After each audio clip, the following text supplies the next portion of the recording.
Basta. So, update na nga dun sa ano natin, sa drone. Well, eto na, nakuha na natin. Kung paano yung process, kung gaano katagal, nandito na yun. Pero bago yun, ito muna yung... Kasi ito, well, second day na to, technically. Kahapon ko siya nakuha ng mga 12 PM. 12, mga ano, hindi, after lunch. Kasi nabutan na ng lunchtime nila. Kaya ito na lang, panood nyo na yung video.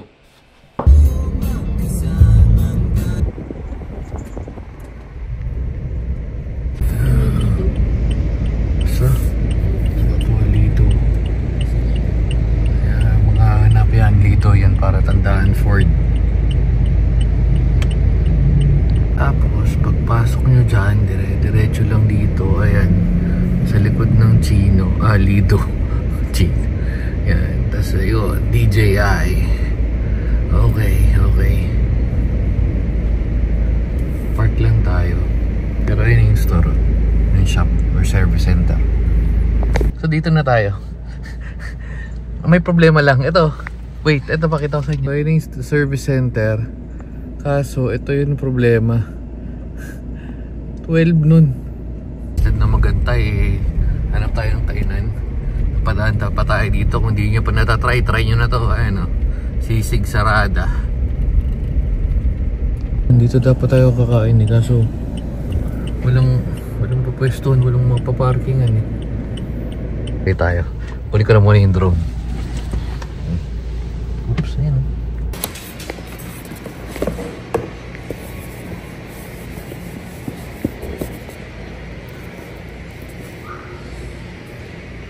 So, successful na. Punta na lang tayo doon sa ano. Punta na lang tayo sa office. Doon tayo magkwentuhan. Mamaya na uli. Okay, so, yun na nga. Kasi, binidyo ko na rin. Well, bago tayo pumunta kung paano yung naging process nun. Binidyo ko na rin kasi kung paano, kung saan. So, yung service center nila una sa Makati, sa may Chinerosos, pag sinearch nyo naman sa Waze, na madali naman siya makita, kung galing ka sa South, dire-diretso lang Skyway, baba mo sa may Don Bosco, gilid ka, paikot. Dun sa may Ford papasok, yun na yun. Yun nakita nyo naman video, yun na yun. Yun na yun. Tapos, pangalawa, kung may iba pang service center ba, wala. Tinanong, hindi, well, as of this video, di ko sure kung magkakaroon in the future sa kung saan man. Pero, tinanong ko, April 8 ba ngayon? O April 8. April 9 ngayon. So, walang ibang service center. Kaya ang nangyari, kung malayo ka, halimbawa, nasa bandang north ka, kailangan mong padala yung drone, doon lang talaga sa Makati lang. As of now, di ko sure kung pwede sa mga yun sa mga pinagbibilan mo. Pero kasi, yun, nabili, hindi na to yung original na drone. Pero bago to, nakita nyo naman sa video, nabili natin to sa MOA. Pero yung MOA kasi nirefer lang din ako, or nag-message ako dun sa parang service center something nila. Basta makikita mo yun sa DJI Philippines, yun yung papakontakin nila. Tapos DJI ASC, which is Authorized Service Center. So yun, ang mangyayari, pagkadala ko ng drone, na video ko na to nakaraan, pero balikan nila natin para dun sa medyo malayo babalikan nyo kasi napadala ko siya nung February 26. Nakuha ko siya kahapon 8. So lumalabas parang 6 months in total. Nag-crash nga yung drone. Tapos yun nga, pag na-check nila sa logs, ang issue mo talaga is may malfunction talaga sa drone, papalitan nila or tawag dito, i-replace nila. If kung ano man, like yung katulad sa akin, water damage, papalitan nila. Pero kung yung mga, siguro damage sa LEC or what kind of repair, pero water damage, automatic daw, outright replacement ka agad yun. So ito na nga, napalitan to, pinasetup ko na rin kasi pakita ko na lang din sa inyo na mabilis. O yan. Na-testing na rin naman natin yan. Ito. So wala na naman ibang laman drone. Hindi ko tanda, parang wala tong ganito dati, yung nabili ko. Hindi ko sure pero yun. So meron akong extra ganito ngayon, yung takip. Yung LEC bago lahat. So yan, meron tayong bagong drone. Tapos kung may babayaran ka ba, wala. Kasi nga, replacement. Pero sa akin, may binayaran ako. Bakit ako may binayaran? Nag-extend ako ng warranty. So, yun na nga, pupunta tayo doon sa part na yun. Yung sa warranty, wala kasi silang, well, sa ibang bansa kasi, meron DJI Care Refresh, Care something, parang ganun. And dito sa Philippines, wala. So, mangyayari, meron silang extended warranty na binibenta. Kung magkano yun, dalawang klase yun. It's either yung 6 months, 7% yung total amount ng kung magkano bilhin mo doon sa drone. Halimbawa, katulad sa akin, yung binili kong drone, yung Mini 3 Pro kasama tong controller. Itong controller dito pinalitan, same lang din to. Kasi hindi naman to yung nag-dive yung drone naman. Anyway, so yun nga. Ang total price nito is nasa 48,999. So, 7% nun pag 6 months, pag 1 year naman, tapos maybe nandito yung mga papel. Ito, wala. Hindi, ito lang yung papel. Pero yung, may card na binigay sa akin. Tapos, ito rin pala yung history ng repair. Ayun, no.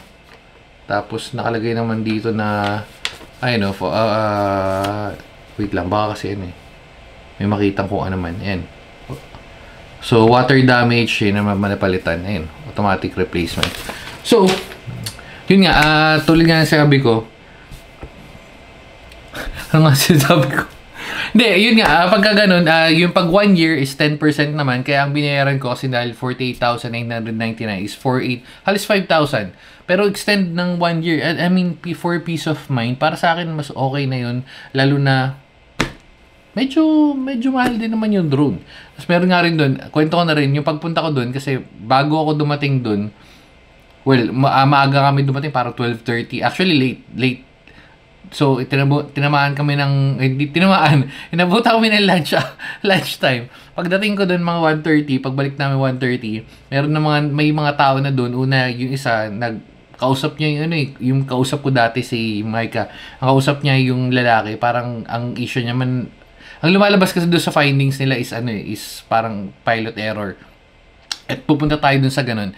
So, yung sa pilot error, parang ang nangyari is kailangan niyang magbayad nung sa repair. Pero parang nakikipag-usap siya, nakikipag-haggle siya kung may discount pa daw or what. Okay nga yung service. Okay yung service nila. Tapos nga, pag nangyari, parang bibigyan na daw siya ng discount. Pero hindi yun hinihingi niyang discount. Mangyari, may discount, tapos dagdag ng battery. Depende siguro kung paano makikipag-usap. Pero hindi ko alam yung buong detalye kasi habang kinakausap niyo yun is sineset up tong drone. So again, ito hindi to pinalitan, ang pinalitan lang is ito. So yun, tapos yung isa naman nag-drop off lang siya. Parang plastic lang nila tapos iwan ganun. Ganun lang din nangyari. And medyo maraming box yun nandun yung nagpunta tayo. Hindi ko kasi pwedeng i-video kasi nakalagay doon bawal. Anyway, so going back yung sa issue niya, paano pag gano'n, pilot error. Pag pilot error, meron kasing kaya ko pala nalaman na may warranty ganun sila kasi tinanong ko una.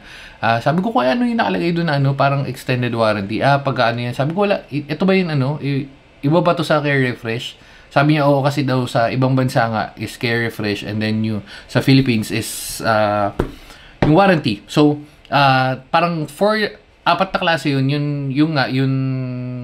mag-extend ka ng warranty, yung pangalawa parang may discount ka pagka na may repair, parang ganun 5% yata. Pero ang natatandaan ko kasi dun sa yung sa pagka pilot error nga. Pag pilot error at naging may issue talaga doon sa drone mo at kailangan repair, pwede mong i-trade in pero bibigay mo sa kanila yung drone mo tapos less 25%. Kung mag-upgrade ka kasi sabi ko bala ko i-upgrade ko na lang sana. So yung well kasi ang plano ko kasi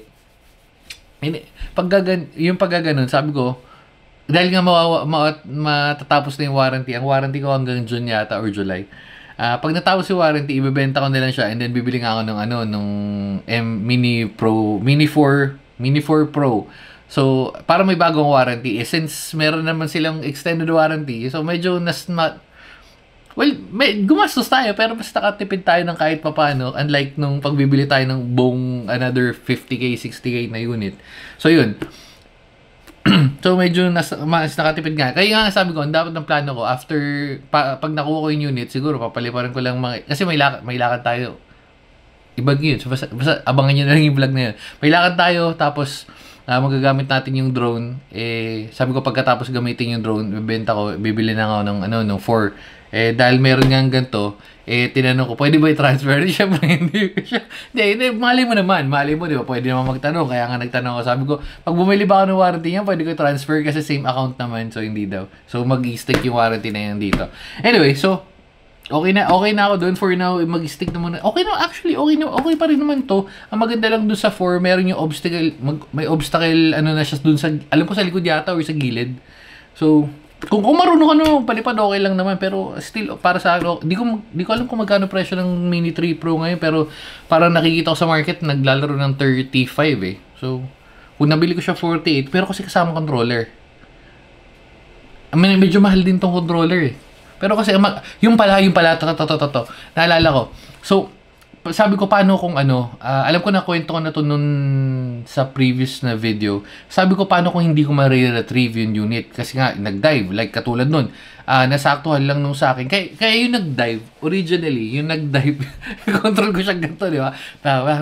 Nawala yung control. So, yung nawala na yung control, nagko-connect siya, tapos biglang bumibitaw, nagko-control. Kaya pinapaangat ko, instead na umakyat, bumababa siya. So, nangyari, nag-dive nga siya sa tubig. After niya mag-dive sa tubig, sabi ko, wala na, hindi na. Pero sabi niya, mabait yung maasikaso yung nagano sa amin doon sa bangka sa may Kalatagan. So, pinuntahan namin, sir, tara, puntahan natin. So, pinuntahan namin, sabi ko, paano mo makukuha yan? Pero yun sa pag-dive kasi, dahil nga may ganito ka, makikita mo yung makikita mo yung flight log, makikita mo kung saan pumunta. So na-review ko pa. So ayun na nga. So pagka-dive medyo mababaw, nakuha namin agad. Sabi ko nga, kuya, paano pagka like sa dagat, alam mo, nagpilipad mo, wala nang hindi mo ma-retrieve. Magbe-base daw sila sa logs. So ngayon, kung yung logs not sufficient, lalo na yung sa mga phones, kasi syempre mawawala yung connection nun. Hindi ko alam kung paano yung set up sa phone, kung mas okay. Pero feeling ko mas okay sa ganito Kaya siguro kaya may controller ka talaga. Pero again, hindi ko sure nagbe-base ako sa experience ko. Kasi yun sa akin, kung ano mismo yung nangyari, yun talaga yung like yung paglipad, pagbaba, makikita mo dito talaga. Di ko alam yung sa phone kasi wala naman ako ng app. So yun, magbe-base daw sa logs. Kahit kino-contest pa daw ng iba na hindi naman daw pilot error, pag lumabas at may lamok, may na-decisionan ng DJI sa Hong Kong sa Hong Kong pinadala na pilot error, di daw talaga nila i-repair. Kahit i-contest na nila yung iba, medyo umaabot ng matagal-tagal. Actually, ito nga, di ba pa, replacement unit, umabot ng 6 weeks? Roughly 6 weeks and 1 day. Parang ganun. Anyway, so, yun yung story natin. Pero, before pa naman yung nag-dive naman yun, kampante naman ako. Una, may warranty. Tsaka pangalawa, hindi ko in-expect sa akin mangyayari, pero sa akin nangyari. Nangyari sa atin. At least, alam nyo kung saan pupunta. Ngayon, kung may tanong kayo kung paano yung warranty and all, message na lang kayo. Pero, pwede naman kayo rumekta dun sa site nila mismo, sa Chino Roses. May fill up ka lang form, kung yun, kailangan mo ng serial. Yung serial, usually napat na sa box. Tapos, meron yun either na sa gilid. Ano pa ba yung meron pa ako natanda? May sinerch pa ako dun yun. Kasi na-picturean ko siya. Parang ganito. Yung mga gantong box, may picturean ko kasi to. Kaya na-retrieve ko yun. Tapos, isa pa, alam ko nilagay yun sa resibo. Yun. Kailangan nila nun. Tapos, kung yung battery ba napalitan, kasi yun sa akin, originally kasi dito is yung lang di ba? Yung parang 2000 mAh. Yung nag-dive na kasama nitong drone sa akin is yung Flymore Kit Plus. Pinakita ko naman ito pa yun ayun ayun, hindi ko alam kung nakikita pero ayun kita niyo may sunog ayun so yan napalitan pinilitan rin nila ng same size pero open box actually wala namang pakialam kung pero hindi mukha naman bago tinignan hindi ko na mapakita sa inyo parehas lang naman yan pero yan nakasalpa kasi ayun Ano mo bago? Kasi pag hindi, may mga damage na. Okay, tsaka makikita mo naman kung may damage. Ayun, so, very sulit naman yung binayad. Feeling ko naman sulit naman yung bayad natin sa drone kasi una, medyo mahal siya pero 'di ba? May kampante ka naman na if ever ko ano man mangyari, may mababalik ka. Tapos yun nga, pag sa mga ganito actually mas suggested ko, pwede ka naman rumekta, pero mas suggested ko lalo na kung may extra ka budget like yung mga siguro mga 1,000, 2,000, pag try mo yung makikita mo mga drone sa likod ko, yung mga pinagpa-practicean ko dati. Kaya nung nagkaroon ako nitong DJI Mini 3 Pro, sobrang swabe. Sabi, steady lumipad Paglipad, mahangin, steady. Kaya nung medyo doon ako na-practice. Kasi yung mga yan, pumapalag na gawa, ganun talaga Okay, so, siguro dito na natin tatapusin. Tapos, kung nag-unbind ba pala yung isang yung lumang drone, hindi, inad lang naman nila. Pinair lang naman yun kung paano malamang alam nyo naman. Pero kung gusto nyo paano mag-pair, pwede naman. Pero yun, ayun, yun lang. Kung wala, may basa-basa pa pa ng, dito nyo, may ano pa ng dagat asin. Ayun, so kung may mga tanong kayo siguro, message nyo na lang tapos try ko sagutin. Pero, feel ko nasabi ko na naman lahat ng details. Kung may kulang, again, comment lang kayo. Okay? So, dito na tatapusin. Bye-bye and babu. Bagong drone, no? Pwede na ulit mag-dive sa beach.